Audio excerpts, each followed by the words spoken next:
Most unfortunate, and the Senate has only embarrassed itself the more. The person of Akpabio. Akpabio has had several instances of women coming out to allege sexual harassment against him. In fact, one of the women, the former MD of NDDC, Joy Nunes, claimed to have slapped him when he tried to exceed his bounds. So it's not a new thing. I mean, and the way the Senate handled Senator Natasha's petition was most unfortunate. They relied on one of their orders that a senator should not sign should not sign a petition. A senator should not sign a petition, and I think that order cannot stand the test of justice, because perhaps they never thought that there will be a time when a senator will have cause to bring a petition. Yes.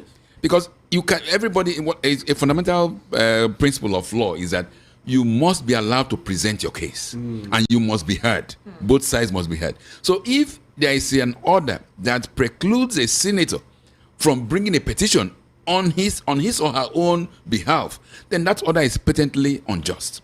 So to have used that to knock off the petition is silly. And then, like you rightly said now, if they move the date forward, you don't give parties time to even respond or to bring in their lawyers or to even come and defend themselves. And you just say because it is dead on arrival. That was the words the chairman of that committee on ethics used. That dead on arrival comment even removes him from sitting over that case, because you've already concluded before hearing the issues. So the chairman of the Senate Committee on Ethics should not have participated in that process.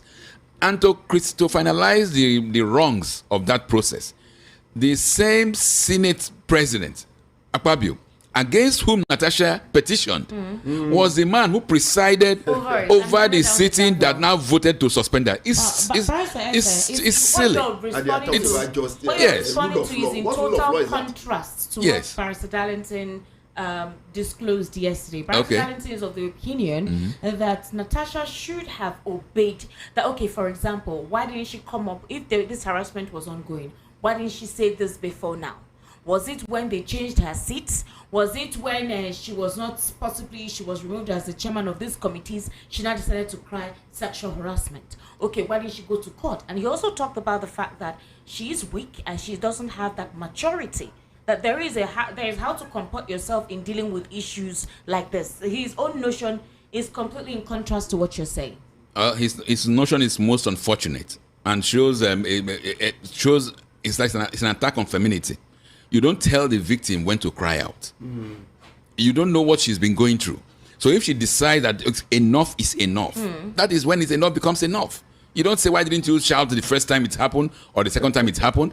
And why shouting now? So, his reasons to go against her or that she's weak. What does he mean by she's weak? In fact, Natasha came out. A better way she would have handled this. She came out. She would have done, obeyed first. That's his issue. She should have obeyed first. Let me learn. She came out as a very strong lady because, despite all those attempts to shut her out, she still stood her ground and she marshaled out her points in very sensible order. And she even went the extra step of putting down a petition. So what else do you want her to do? You want her to come and be physically brawling in the floor of the Senate? She's done what she should do as a distinguished senator.